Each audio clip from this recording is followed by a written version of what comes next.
A young student goes blind after eating too many chicken nuggets. A man gets his penis stuck to the icy sidewalk during a drunken fight. And erotic romance novels have been mysteriously appearing in mailboxes. These are the weird stories on Weird AF News, the only daily weird news podcast. I got your daily weird news fix right here, baby. A young student went blind after eating too many chicken nuggets. This story is out of Malaysia, where apparently chicken nuggets are popular. Today I learned that. An elementary school student went permanently blind because of the overabundance in chicken nuggets in the diet. That's terrible news. I got to clue you in. This wasn't so great for the chickens either. Now we have here an 8-year-old Malaysian boy who had a very unhealthy diet, and he went blind because of this poor diet. The child was said to have had a diet consisting of only chicken nuggets, sausages, and cookies. All right, now this is very important for a lot of us that enjoy these things. I assume there's a limit on the amount of chicken nuggets and sausages you can eat before you go blind. Let's figure this out. I need to know how many more I have to go. I do enjoy them, and I've been known to crush a few 20 boxes back in my 20s for sure. Now I really only do a 10 box, but after the booze, I really crave chicken nuggets. They make me happy. Everything's just going to crap in 2025. Now we can't even have nuggets, apparently. We have this poor boy, whose parents clearly don't give a damn. Or maybe they do give a damn. Maybe they're spoiling the child. They can't say no. The child's allowed to eat whatever he wants. I mean, if I was allowed to eat whatever I want as a child, it wouldn't end well. I'd have a diet of Mountain Dew and Skittles. That would be all my nutrition. Now the article gives the description of the moment this all went down. I don't know why they got to tell us this, but I'll read it to you. It's the boy's instructors at the school became aware of the problem after one day the boy just asked plainly, "Teacher, why can't I see anything?" So that's how that went down, sadly. He was taken to the hospital where the doctors diagnosed him with severe vitamin A deficiency. They noted that the condition affects 1% of Americans, although to a lesser extent. Isn't that the same? Is that like scurvy? There's been like a resurgence of scurvy because of that's vitamin C deficiency. Yeah, that's why you have to, have the occasional mimosa or margarita to make sure you avoid scurvy.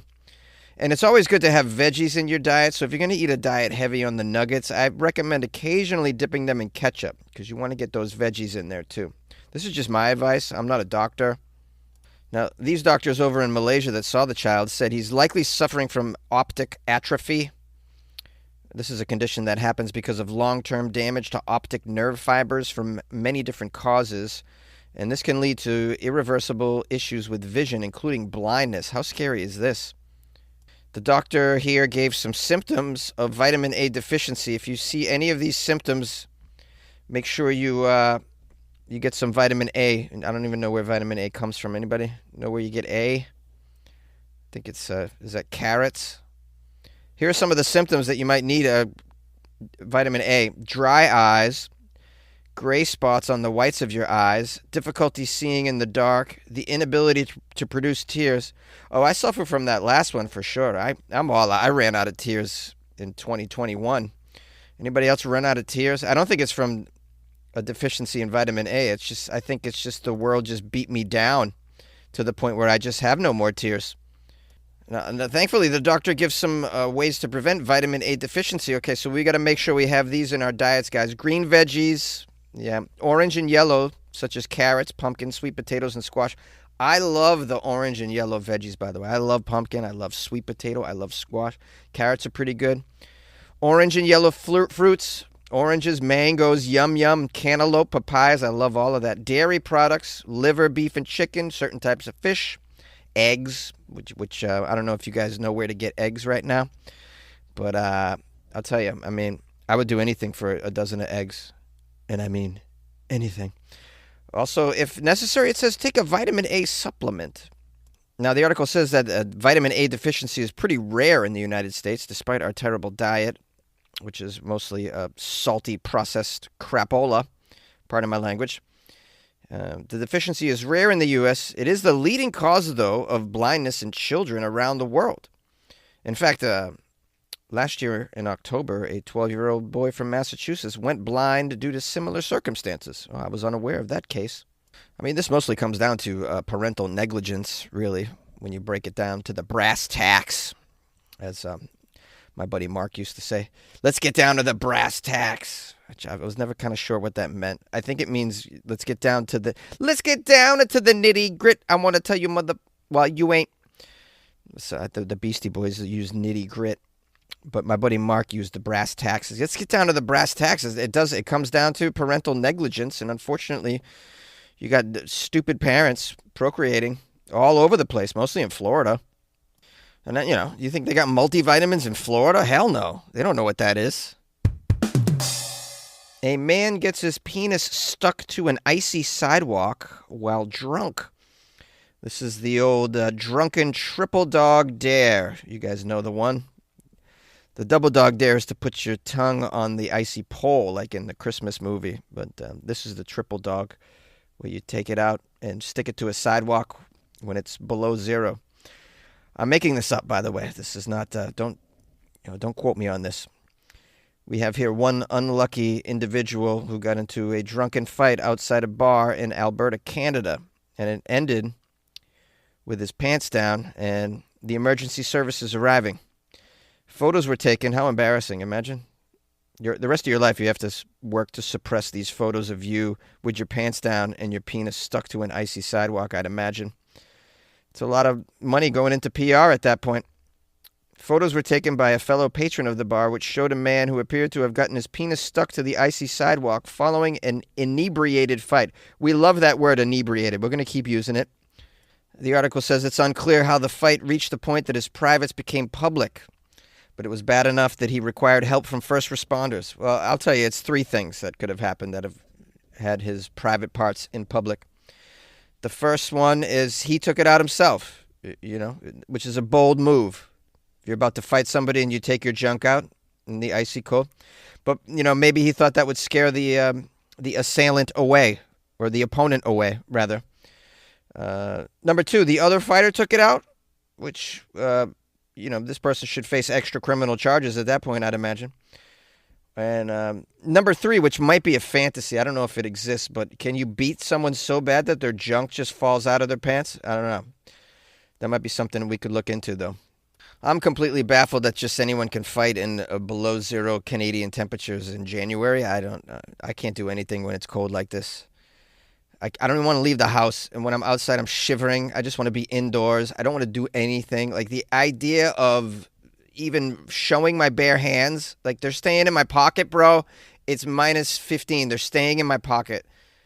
I'm just walking away from that fight. I'm walking towards a fireplace or an indoor situation. I'll fight you inside. Inside. Like, let's take it in. Everybody goes, let's take it outside. I'm the guy. I'm going, let's take it inside. I'll fight you in a very warm gymnasium. Okay, back to the story of the drunk Canadian that had his twig and berries frozen to the ground. It says his genitals were stuck to the ice as multiple people, including security at the bar, attempted to pull him off. You can't just pull him off when his twig and berries are attached to the ice.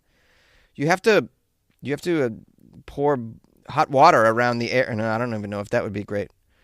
Someone could probably urinate on the area. That's disgusting. Should only be reserved for jellyfish stings, I think, or the things that you might do inappropriately. A rendezvous off Craigslist, perhaps.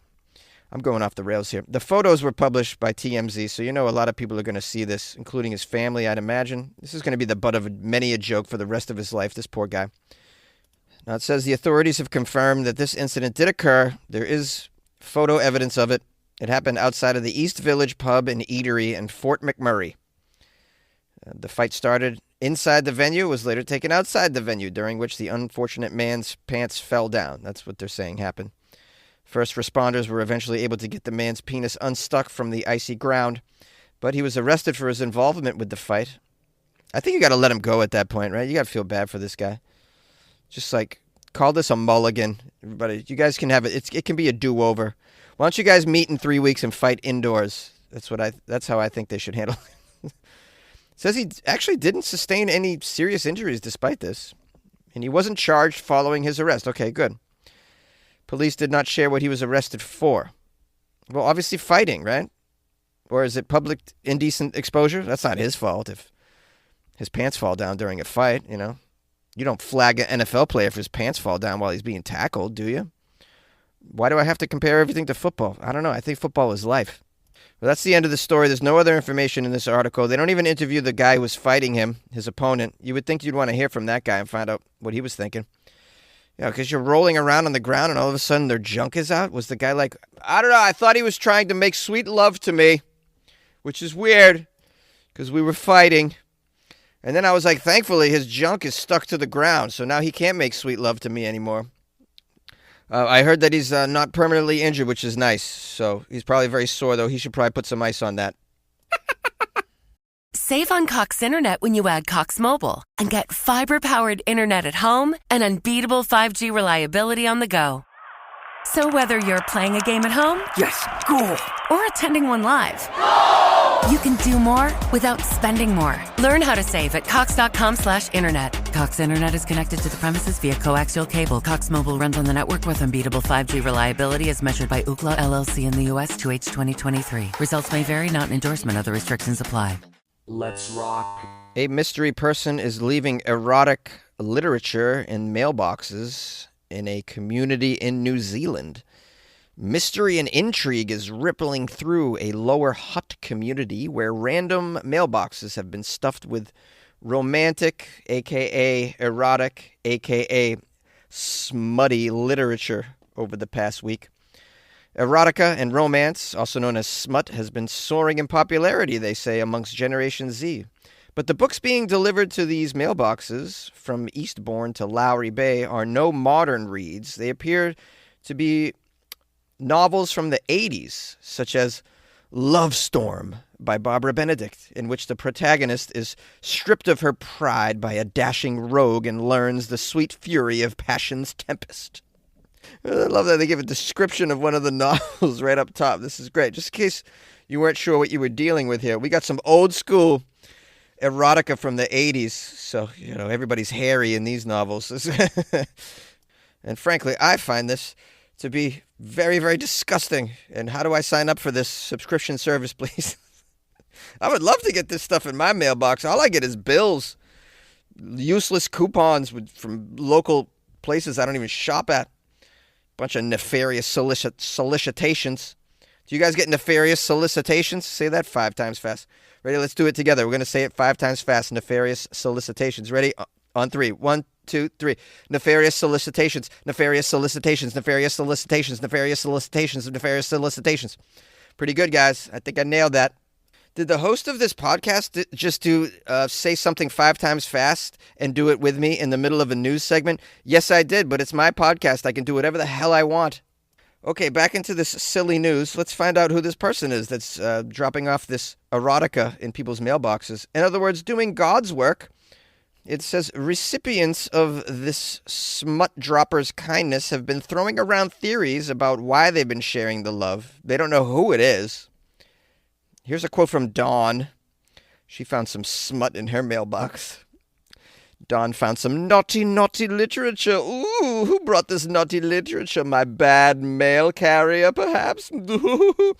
Here's a quote from Dawn. She says, a lot of them seem to be romance novels, so maybe someone's fallen on hard times in this area and has decided that they're going to have a change of direction. Your description, Dawn, is ridiculous. That makes no sense. I don't even know where you came up with that theory. Let's keep reading what Dawn has to say, but I think Dawn doesn't have a finger on what's going on at all. She probably got a finger on something else, though, after reading some 80s smut novels. Dawn says, a new year, somebody may be decluttering, and rather than throw the books away or put them in the recycling bin, decided that it would be much more fun to distribute them randomly around the neighborhood. She also checked her security camera, but it did not capture the culprit. Dawn does have a good attitude about it. She says, this is certainly fun and exciting and has created quite a bit of mystery in the community, but I would have to say that it's really spreading joy. She claims she hasn't read any of the novels and that she donated them to the free community bookshelf. Is that what you're supposed to do with erotic fiction? Bring it to the free community bookshelf? I question that. Maybe you can do that in New Zealand. You definitely can't do that in any of the red states in my country. They'll arrest you. Another resident who doesn't want to be named She said she loved finding Midnight Masquerade by Shirley Busby in her mailbox. She says, I'm currently reading All Fours by Miranda July, so it wasn't totally off-brand. So this woman's, she's already into this stuff. She had no idea who was behind the deliveries either. She doesn't know. Nobody knows. And I don't think it's important. I mean, it's not a crime, is it? And why look the gift horse in the mouth, as they say? You should just take full advantage of this. Just enjoy the smut books. Start a book club, Mailbox Erotica, where everybody just joins up once a week to share what they received. I mean, I can solve this problem. Just embrace it. That's how you solve the problem. You embrace the smut novels. I mean, compared to what 2025 has given most of us so far, this is like a welcome change, in my opinion. This article ends by saying, whether the new postie is a teenage prankster or a local bookworm, they have managed to generate some chatter and a few laughs and add some diversity to people's summer reading lists in the community. Yeah, maybe this gets children reading again, Children don't like to read, so maybe this gets... I'm just kidding. I'm not, you shouldn't be giving your children smut literature. How dare you? That's a sinful thing to do. I had to Google ridiculous romance novel titles because, I mean, if you've seen these, right? They're ridiculous, some of them. And the premises, they've just gone off the rails, these romance novels. It's so funny. Here's some. I'm in love with Mothman. Yeah, it's a story of a woman in love with the Mothman. Another one says, that time I got drunk and yeeted a love potion at a werewolf. How to flirt with a naked werewolf. Sense and Sensibility and Sea Monsters. That time I got drunk and saved a demon, undead and unwed. To love a Highland dragon. Emily's magical bejeweled codpiece. Barefoot and pregnant. Big pickle. Mad, bad, and dangerously plaid. The vampire's captive. The bull rider's Christmas baby. A mermaid's kiss. This particular list has a lot of creatures involved, but yeah, there's some hilarious titles out there. And this stuff makes me happy. I think it makes people happy. We need more of this in the world. Like, don't you want to just finally go to your mailbox and instead of receiving a bill from the DMV, you get this racy little novel called I Once Made Love in a DMV Bathroom? I mean, it makes life better. Just remember it's weird news and it'll be alright. Beep. That's the time I feel like reading smut to you. Anyone ever sit down and actually read an erotic novel to their partner? You probably think it'd be sexy, but then, I don't know about you, but I probably couldn't stop laughing while reading because they're kind of funny. Anyways. Let's get down to the brass tacks of this outro, right? Let's do our nitty grit. Let's get down to the nitty grit. Got some reviews here on Apple Podcasts, also known as iTunes. I very rarely get reviews on iTunes, so let's read them. We have here a review from AC23351. Give me 5 stars. Isn't that amazing? The title is Jonesy Really Is Funny. The review says, Jonesy, I can't wait to cross the orange curtain into L.A. to come see you in a show. I missed you in Anaheim the other night. Thanks for all the laughs. So glad I found your podcast, and I don't know how I went without it for so long. Good luck with your life, man. Well, thank you, AC. I appreciate that. Please come to a show. You obviously live in Southern California. So do it up. Follow my Instagram, @FunnyJones, and it has all the information where I'm at. And I am in Orange County, sometimes San Diego, mostly up in the L.A. County area. So, yeah, I appreciate the review, by the way. Super helpful. Thank you. Also, shout out to Judd 1372537, who gave me 5 stars. Very generous of Judd. And wrote, it is an extraordinary feeling after the regular, dull, boring news, hearing your podcast, Jonesy. It really puts a light in my day and the efforts you go to put it out every day of the week. Amazing good times for the closet, only being 13. Amazing good times for the closet, only being 13. All of the jokes land, and you're the funniest. Listen to 5 stars. Good luck with your life, man. I hope those fires in California don't get to you. Well, the fires, I'm so happy to say, did not completely get to me. And I have my health, and I'm very, very lucky. And the closet is still standing, so appreciate that, Judd. And it sounds to me like you're 13 years old, and it says all the jokes still land. So you must be Well, I was going to say you're a very intelligent 13-year-old for all of my jokes to land, but I mean, admittedly, are my jokes really that highbrow? Probably not. So it's not like it's not like we're the Daily Show in here or anything of that sort. We get a little lowbrow in the Weird AF News. I mean, just the amount of puns that I do, it's pretty sad. It's pretty sad. A lot of dad jokes is going on, but I'm appreciative of my young fans. I don't have very many teenage listeners. I don't think I do, Judd. So you're one of a few. Appreciate that. Spread the word to your other friends and let them know. I don't think this is for everybody though. So especially I'm always surprised when the teenagers listen to this show. I'm very surprised.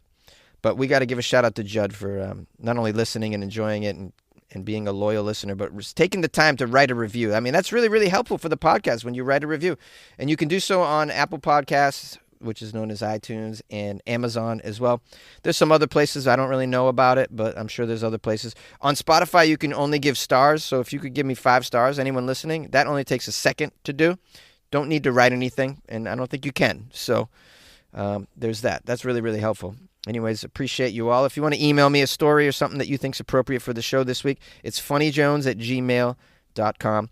And if you'd like to support, just go to my website, weirdafnews.com, where you can buy me coffee or join the Patreon as well. So thank you very much, and we'll see you tomorrow, and good luck with your life, man.